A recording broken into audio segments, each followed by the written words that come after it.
Welcome to COWCH, C-O-W-C-H, Conserving Our Wildlife Conservation Heritage. This is a program of the Wildlife Society, and it is sponsored by our chapter of the Wildlife Society. A series of interviews for the purpose of hearing the pioneers in the field of wildlife management tell their story in their own way. Hearing it from the people that made it happen. And today, which is August the 1st, 2003, we are in Johnson County, in what I think is known as the Cleveland community, or our guest describes as the wilds of Johnson County, to interview one of the people that made it happen in North Carolina. And he is Duane Raver, who has had a very interesting and unique career combining professional wildlife management with his talents as a wildlife artist and illustrator. And Duane has made significant contributions to wildlife conservation education in North Carolina. We want to hear his story, the way he wants to tell it.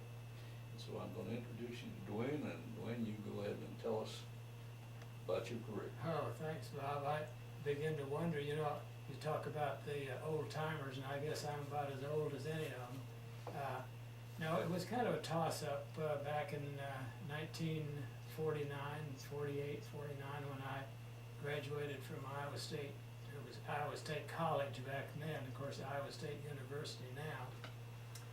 And it was kind of a toss-up whether I went to art school or pursued in wildlife management or fisheries management, where I ended up. And I spent a couple of summers at Spirit Lake, Iowa with the Iowa Conservation Commission. I guess they've changed their name too. But anyhow, at that time, I learned more, I guess, in the field than I did in the 4 years of college. And I'm sure you would probably echo that. A lot of us have to have practical training and so forth. And I was enrolled at the University of Iowa, which is kind of a counterpart like UNC is NC State, in, of all things, museum techniques to get my advanced degree. And I had the 48 Ford all loaded up and so forth, and got a call from Mike Fradine, the North Carolina Wildlife Resources Commission. Mike said, "I'm leaving for Seattle. Do you want my job in the fish division?" I said, "Mike, nobody knows me down there." "Well, Harry Cornell has come on about a week ago, and he said your name came up as a student of Dr. Carlander." Well, that was a passport to my job, to be honest with you. So with a 48 Ford loaded up, I headed for North Carolina. It was kind of a spur of the moment. The folks, my parents in Ames, Iowa,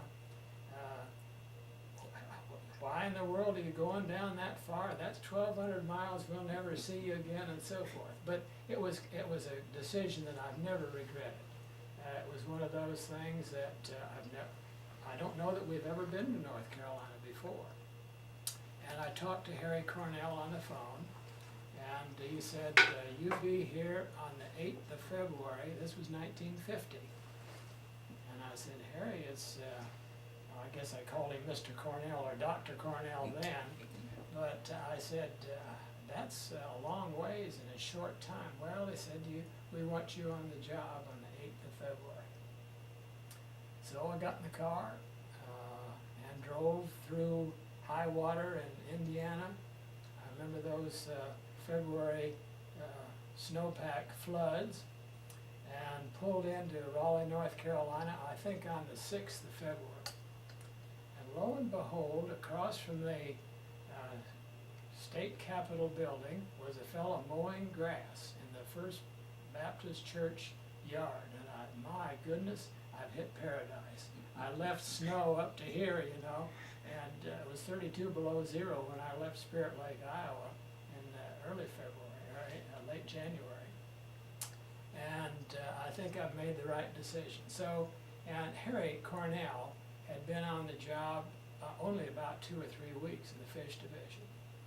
And he greeted me, I remember very well. And of course, Clyde Patton was the director, and the commission hadn't been, what, 3 years, was it 46, 47, when the commission separated from the Department of Conservation and Development. You remember those days. Oh, yeah.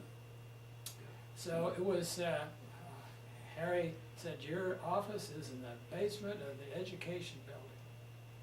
I said, well, that's fine. I said, what am I to do?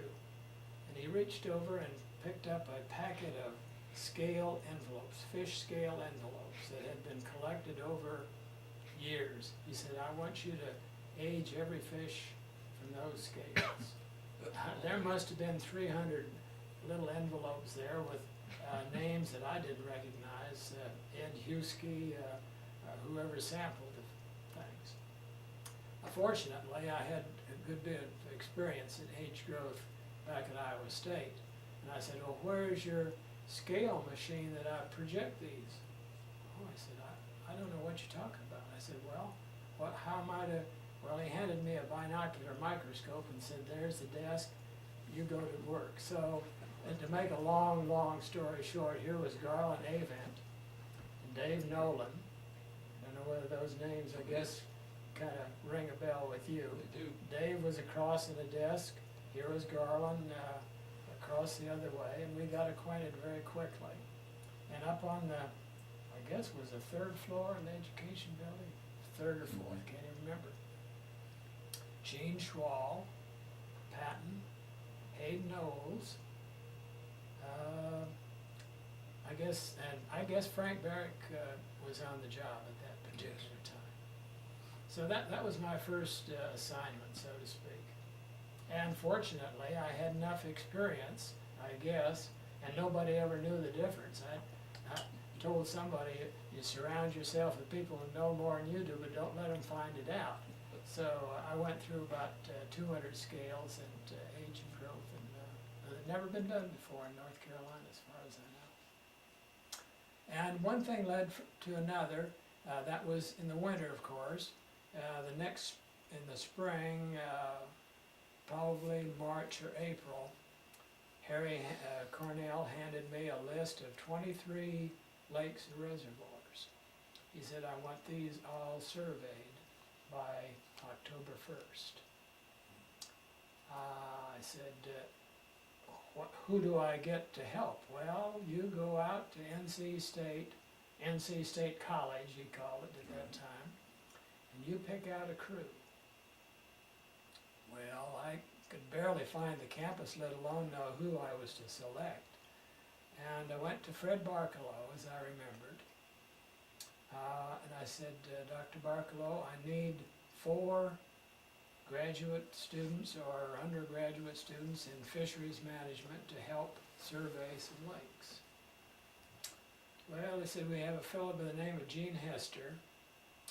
We have another Frank Richardson, Ed Bradley. I believe that's 3.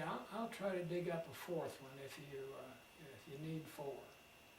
So as I remembered, the 4th one was Don Baker, and they were all students. They didn't know me, I didn't know them. We met individually and collectively, and they seemed eager to go into the field. And the next thing I knew, I said, well, what about equipment, boat, motor, and so forth? Harry said, well, you were supposed to be stationed at the Fayetteville Fish Hatchery. And down there we have stored some, I've been down there the last week or so. He said, you go down there and pick up the boat, motor, and whatever seines and other equipment that you can. And there's a little game farm across the street. You remember the old game farm? Mm-hmm. Yeah. He said, in the basement there is stored some other things. Oh, Bob, I'm telling you, I went down there. Here was a 12-foot aluminum Lumacraft, a 10-horsepower Mercury motor, assorted jars and samplers and nets and so forth. I think Gene Smathers was the hatchery superintendent. There was another enforcement officer. go, trying to think of names, and he said, yeah, go across the game farm there, and underneath there, step down, and there's some other equipment. Oh, he said, by the way, there's an old Higgins camp trailer. Why don't you get that for your crew to stay in?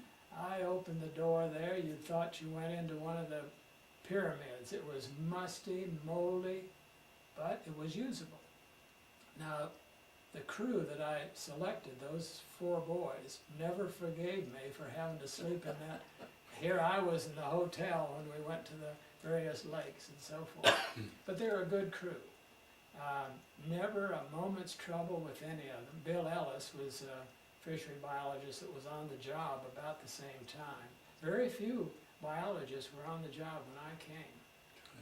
Bud Ratledge in the trout area. Bill Ellis was doing mostly farm ponds, and that was it, as I remembered. No district biologists at that time. Now, I don't remember when you came on, what? February 1, 1950, Was it? Right. Okay. just before. All right. Not to digress, but I remember very well meeting you at Chapel Hill Nursery. Don Hankla. Right. And Don, here I digress, but he never forgave me for coming up there. I said, Don, have you got another bag of fescue seed? I was trying to get a lawn. Well, he said, that's a little unusual, but here I got a little extra, so he gave me some seed. But anyhow, my crew, very fine. As it turned out, as you well know, Gene Hester went on to much bigger and better things with the Fish and Wildlife Service. Ed Bradley with Bureau of Land Management, as I remembered. Don Baker became chief of the Fish Division at the North Carolina Wildlife Resources Commission. Frank Richardson was assistant director at Fish and Wildlife Service in Atlanta. So, and I don't think it was to my credit that they went on to far better things than I. But we went into the field, worked some with TVA out in Fontana, Hiawassee, Jack Chance, remember the name, TVA, Otto Hasselbauer, Otto. We did some rotenone sampling, of course, and netting and so forth, and the fish collection. Otto said, oh, those are going to be good eating. So he got out the sharpest knife that he had made out of a file, a regular wood file. He cleaned for hours and hours every little fish. Of course, the rotenone sample, as you well know, we collected them, we measured and took scales and so on. Rather than to throw them away, he decided to utilize them. They were perfectly edible. Big Dodge power wagon that scared me to death. We started at the Fontana high water mark, went down several hundred feet to the lake itself. It was drained down, lowered, in the spring and early summer. And, but got out and so on. He allowed me to drive it, I think, one time. And I didn't realize that these knobby tires were absolutely worthless on pavement. I got into a rainstorm and I thought I was going to skate on, but anyhow. TVA folks were very responsive. So we did, in that summer, 20-some lakes that had never, so far as I know, to that date, had never been looked at. Some of the data, I'm sure, is still around as far as that's concerned. We didn't make any innovations. We used old powdered rotenone, we used stop nets. Many of the techniques are still utilized today by fishery biologists. Not that we haven't learned a great deal, but we all of us, I think, learned a great deal at that particular summer. I remember one incident. We did a rotenone sample, I believe it was on Hiawassee, I'm not sure which lake it was. Maybe it was Table Rock. And counted the fish and so forth, and went back in that evening and came out the next morning. And I remember we got out in the boat, and Ed Bradley looked over, he said, look at all the the sunlight sparkling on the water, well, it was dead shad. Thousands and thousands of dead shad. So we had to bury those and so forth. But it was a good experience for everybody, and I think we contributed to that particular time to the knowledge of the fishery management at that time. So trout experience, I left pretty much up to Bud Ratledge. Bud knew the area. I think he was from Marion originally, Morganton, I'm not sure. And then later on, Frank Richardson joined in District 7. Let's see, the Bill Ellis, and Ed Bradley joined us as a farm pond consultant. And at that particular time, the early 50s, you remember it was an explosion of farm ponds. Absolutely, yeah. And the Soil Conservation Service relied on our people for fishery management, weed control, stocking, and so forth. And George Winchester and Shake Holloman, and we got to know Stevens, W.W. Stevens, you remember? Oh, yes. Bill Ellis called him Wee Willie, Colonel Stevens, but just as nice and kind of a brusque. But anyhow, we investigated, I know, thousands, literally thousands of farm ponds built in North Carolina in the mid and early 50s. So that pretty well took care of the interim there. Then, don't remember when Dingle Johnson came, the year. I should know that, but I don't I remember. don't remember the year. It was fashioned, as you remember, on Pittman Robertson. And of course, North Carolina, as I found out surprisingly, was third in water acreage in the nation. I think Texas and Florida, and then North Carolina for freshwater. Maybe that included the Sounds, but anyhow, we had our share of funding. The tax on fishing tackle and boats and motors, as I remembered. And who was to head up, who was the Dingle Johnson coordinator? Well, they tapped me. And that was just like, oh, you're going to be an atomic scientist, and here, I knew nothing about the federal gobbledygook. Learned very quickly. Doc Watson, John Gottschalk, who else? The Atlanta office. Stuart Critcher, by the way, was PR coordinator, as you remember. Right. And Lorraine Thomas was his secretary. And I said, friends, please help me.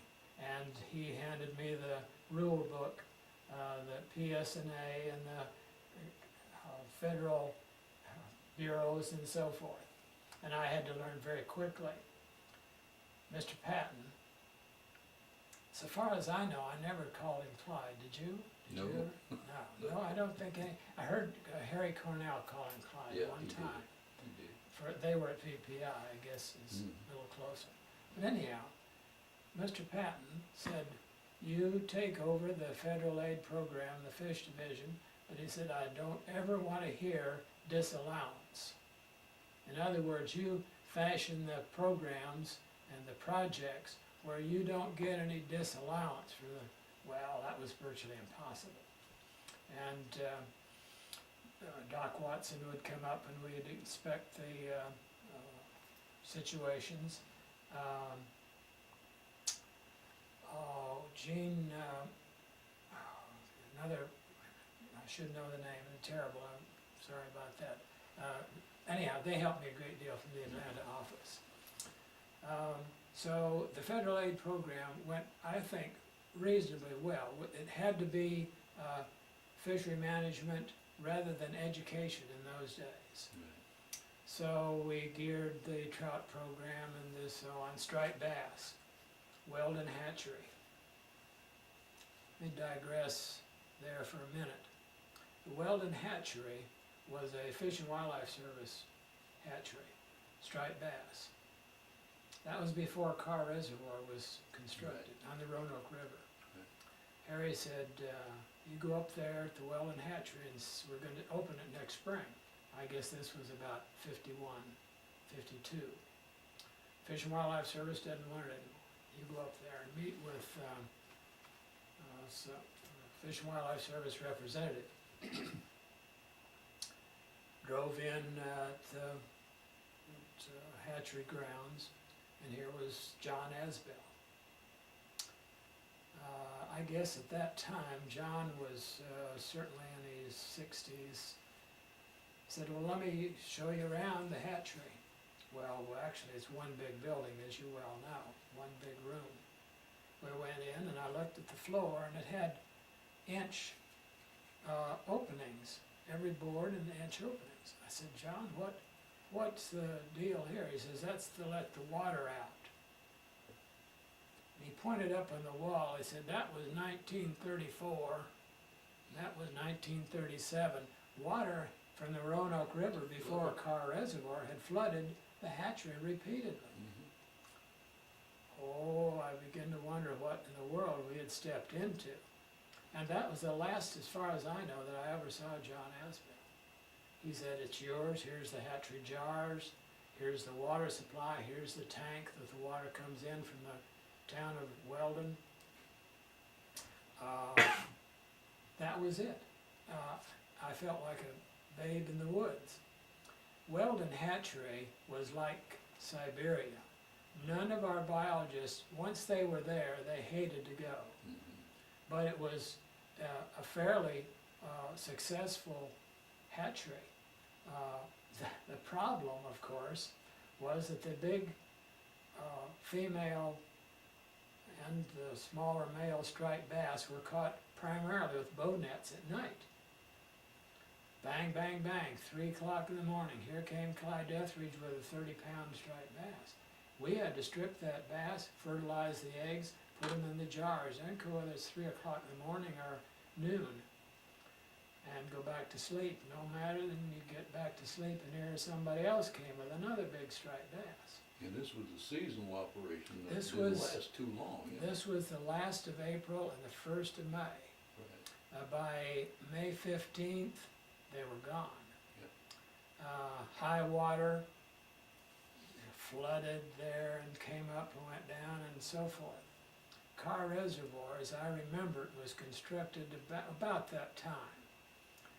But anyhow, Weldon Hatchery, I hated to send anybody up there. That was, as I said, just kind of, sorry about that, you've got to go to Weldon Hatchery and spend 2-3 weeks. Sleep right there in the hatchery, get awakened. I remember one night, I was sound asleep, and the float on the tank, the big water tank, had stuck and the water was cascading over. I thought it was Niagara Falls. The next night, banged on the door. Mr. Raver, the fish are all dead. I went there, every last fry had died. Weldon Town Water had put alum or something in the water the previous night. Millions of fry had died. We had to dump them out and start all over. Got on the phone to the town of Weldon. I said, please don't clean out your pipes anymore while we're still here at the hatchery. During that time, access areas. One of the innovations that I'll have to credit Harry Cornell, let's build some boating access areas on the various lakes and rivers, one of which was there at Weldon, with the rails to transport the boats down to the lake. Dave Nolan, Chief of Engineering, was instrumental there. Red Tatum, you remember? Oh, yes. And I can see him now in the water up to here in the Roanoke River trying to get those rails in place. A little key with turned on the winch, and the key was up at the hatchery. bang, bang, bang, I want the key. Well, that was another interruption. So Weldon Hatchery was very successful. That was the first introduction of striped bass. And they were stocked, and Carr, as soon as Carr was impounded, Gaston, that was the first introduction of striped bass. Another innovation in the early 50s was the introduction of walleyes. Harry worked out some sort of a deal with the state of New York. We'll trade you, I don't know what we traded them, deer or turkeys or something for walleye fry, eggs actually. He said, next week you go out to Raleigh Airport, I think they just call it the Raleigh Airport rather than That's right. Raleigh Durham. Little house, no bigger than your house for the main terminal. That's right. He said, they're flying in walleye eggs. Well, I went out there and waited and waited and waited. Here came a DC-3, I remember just as well, an Eastern Airlines. Landed, he said, we've got some perishable items for you. I said, well, yeah, it's fish eggs. Well, it's what? I said, it's fish eggs. Well, I'm not sure that the pilot or whoever, the baggage man, believed me. And sure enough, in the containers from the state of New York were fish eggs. I didn't put them in the back of that old green Ford, 6-cylinder Ford that I'll never forget, and drove to Table Rock. George Scruggs, Remember, bless his heart. I remember. I said, George, we got your walleye eggs. Yep, we got the jars all set up, put them in here. They're fertilized eggs and ready to hatch. Matter of fact, some of them, I guess we no more than got in the jars in the Table Rock hatchery. And I said, well, we're gonna have to stay up here all night, George. Well, George wasn't too sure. Anyhow, I got a room in Morganton, and which I never did use. I stayed out the hatchery watching those little walleyes hatch. Very good hatch. I don't know, not 100% by any means. Well, that was fine, but I was suspicious because of the striped bass. As soon as they hatch, in a very short time, they'll start cannibalizing. They're eating each other. I said, we gotta get these fish out of here, these little fry. Well, here's the milk cans. Do you remember the old Oh, yes. 10-gallon or whatever milk cans? I wish I had some now. I guess they're collector's items. Same as the jars in the hatchery. I don't have any idea what happened to those. Long gone. Antiques, should be in the Smithsonian. I said, George, we gotta get these fish out of here. Well, we don't have, where are you gonna put them? I said, well, Fontana, Hiawassee, Lake Wiley, wherever's cold water. Didn't even think about Carr and Gaston at that particular time. I had a pickup, black pickup from, couldn't carry those milk cans, there's many of them in the back of the Ford, so I put them in that black pickup and headed for Fontana. 4th of May, I can't remember the year now, probably 52, that was my birthday, May 4th. Got to Black Mountain. Now this was, the old Fort to Black Mountain Remember Road well. was murder. Yep. Pow, blew a tire. I said, these fish won't last. I finally got the tire changed, got back to Morganton, got a new tire. I said, there's no way I can get to Fontana. These fish are gonna die. So I started out for Lake Wiley, dumped them all in Wiley.